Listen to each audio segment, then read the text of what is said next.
those rules on us, the town, to put these solar panels in.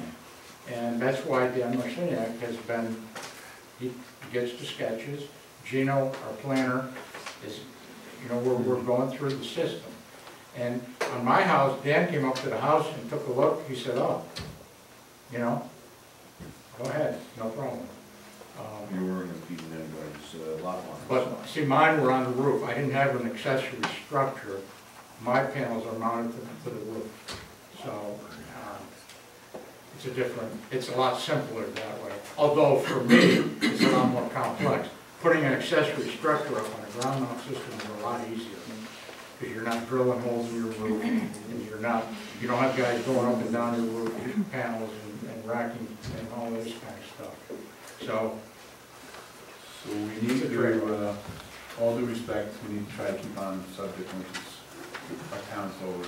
I can appreciate everybody's thirst for knowledge, but we need to stay on course. So, again, additional thoughts or comments on our solar? So, as a process, do you keep this open now and maybe look for a resolution on the contract and the whole overall project next month? And then have one more, or just close it out? I think that added an opportunity for the to address it. If there were any significant change we're not anticipating. You keep it open just because everything's not finalized. So just there's a chance to see the final plan as far as where they're going to be placed. And the contract doesn't change as far as this. I agree.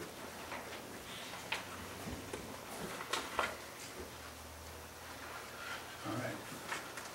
With that, unless there's additional comments on solar,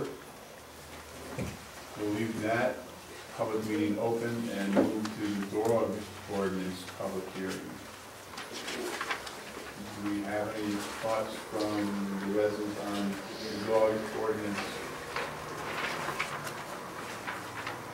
No.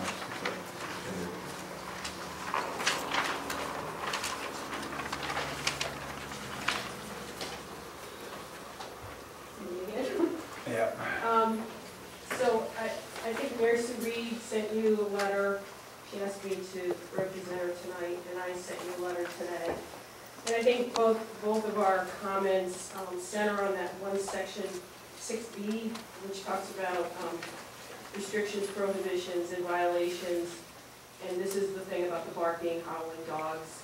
And currently you have it as it should be unlawful and considered a violation of this local law for any owner of a dog to permit or allow such dog in the town of Princetown to engage in habitual loud howling, barking, crying, or whining, or to conduct itself in such a manner so as to unreasonably and habitually annoy the person.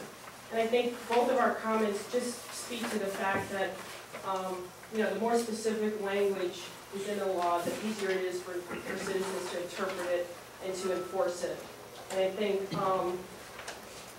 that particular section would benefit from more specifics. Some kind of definition of, what a reasonable or habitual is.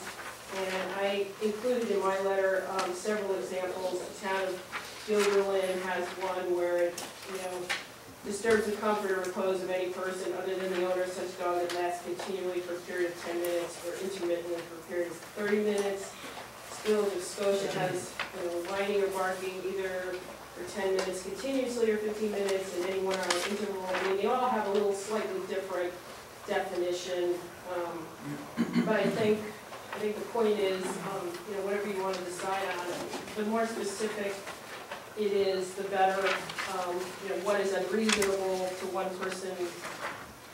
I've actually heard owners have a dog outside and just barks forever, and I can't believe they can't stand it, because I certainly can't stand it, but I guess some people's tolerance levels are higher than others.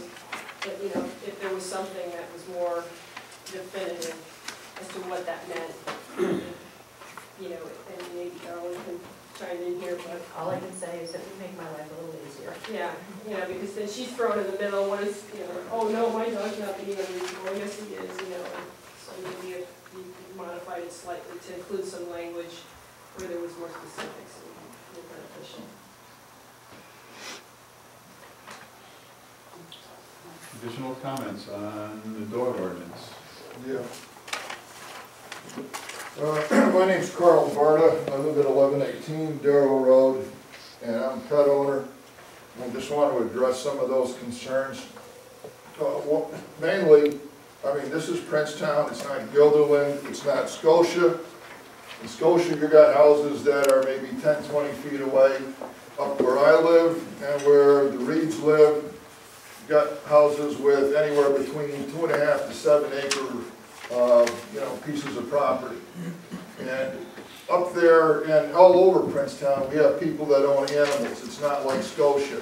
In Scotia, they don't have chickens and roosters that are crowing at 5 o'clock in the morning. They don't have coyotes yelping all night long, especially during mating season. They don't have cows and horses that might give off odors and things like that. So we have a totally different environment in Guilderland or Scotia.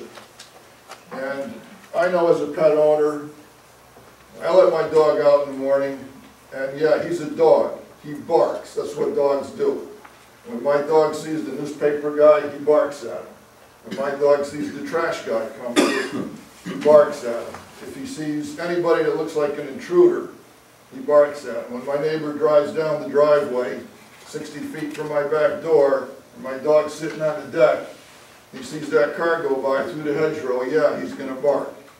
Apparently some people take issue with this and say it's acceptable. You know, I say it's just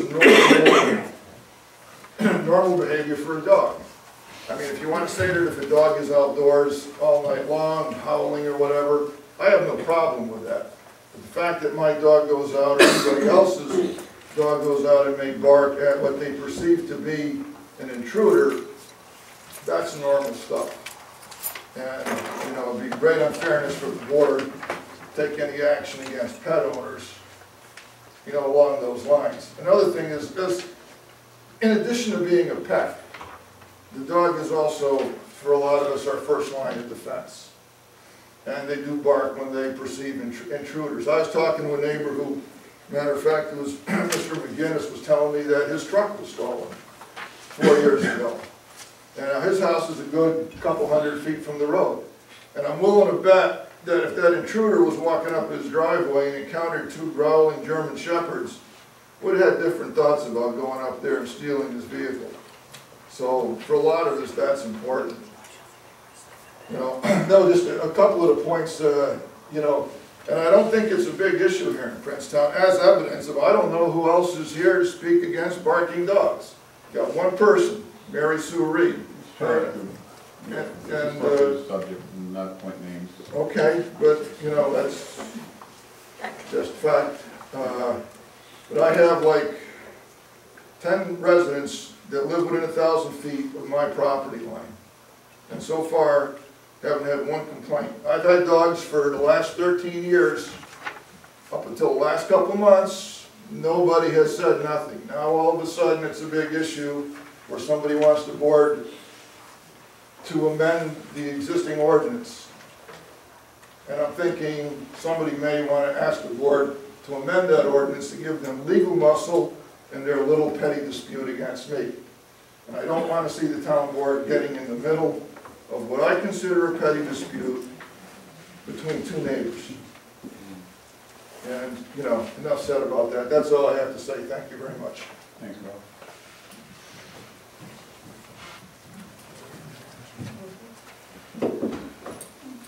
Additional thoughts or concerns or comments as far as the dog ordinance?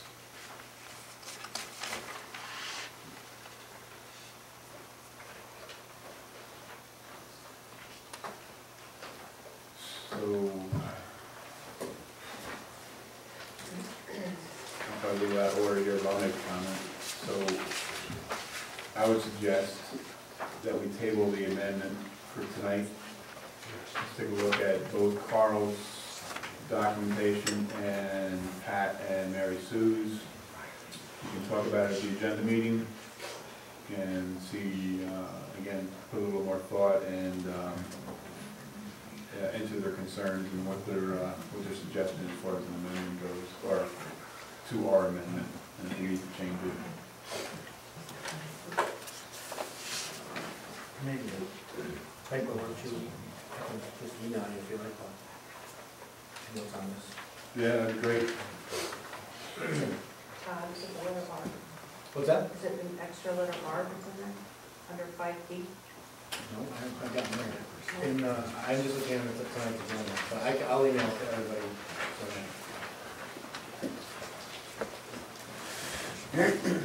I just want to let you know, I live next door to her. I have 3 dogs. They go out in the morning, 6 o'clock. They bark. She's never complained to me once. I mean, they don't excessively bark. I mean, you know, they run out towards the woods and they bark, bark, bark, and, you know, 5 minutes, 7 minutes, 10 minutes later, they're done. She's never complained to me. Mr. McGinnis, right? Yes, Just so I I'm can sorry. write it down. John That's McGinnis. okay, I'm fine. And just for everybody's, at least for the board anyway, and for myself, is I don't want to be considering this amendment to the dog ordinance based on personalities or names. You know, at least I'm going to base my thought on, again, you know, the merits of it and take that into consideration into it. So I can understand everybody's a little bit sensitive to some, you know, some names being dropped, and but I would hope that the board would dismiss those and again focus on the merit of the amendments. So with that, I guess I'm going to suggest we leave this piece open too. Todd said he'll make a spell check on it. I have, and I'll forward, Pat hasn't already done it, Mary Sue's and Pat's email for thought and comments and comparisons with the other towns, and yes, Mr. McGinnis and Carl, you know, will obviously, you know, consider your thoughts too. So with that, I guess we'll close the public hearing part of the meeting. Unless the board actually has any thoughts. I'm sorry, I didn't cut you off.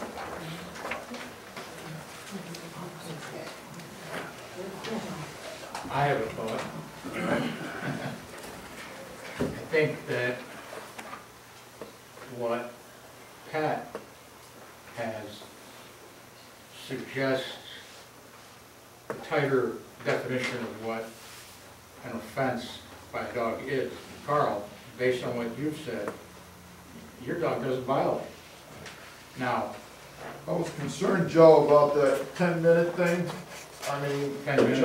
you know, if I'm in the shower and it's 6 o'clock in the morning and my dog decides he wants to come in, it may be a half an hour before I even realize he's out there barking to want to come in. but see, And I didn't want to get cited because it's... I don't know what the 10-minute thing is, but from what I've seen so far, tightening up a little bit is going to make Darla's job a little bit easier because now she's got something to go on.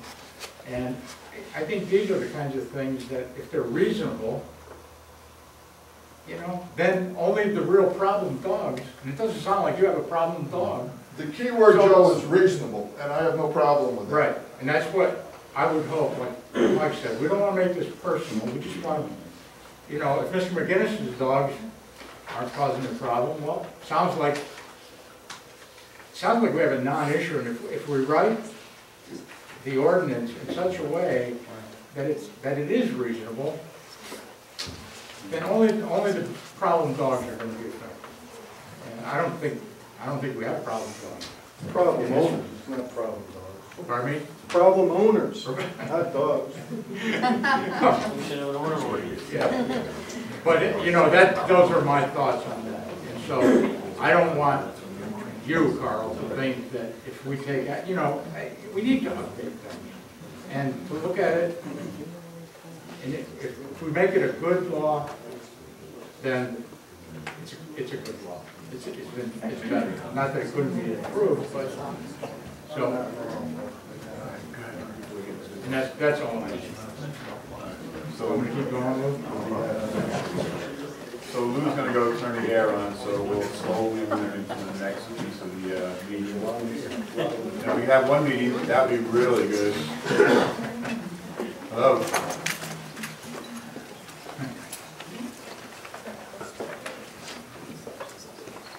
Can I ask a question about the dog thing? As luck would have it, that part of the meeting's still open. Okay. You know, and I'm not saying pointing fingers or whoever, or whatever, just in general, okay? If you have a neighbor that's not an animal lover or doesn't have a pet of any kind, they're gonna be more annoyed than maybe your neighbor on the other side that has a dog. Do you know what I'm saying? I agree with that. So it's gonna be all in that person's perception.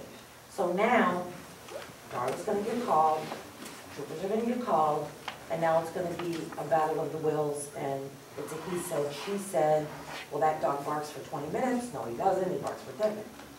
Do you know what I'm saying? Dogs bark. How can you possibly even regulate that?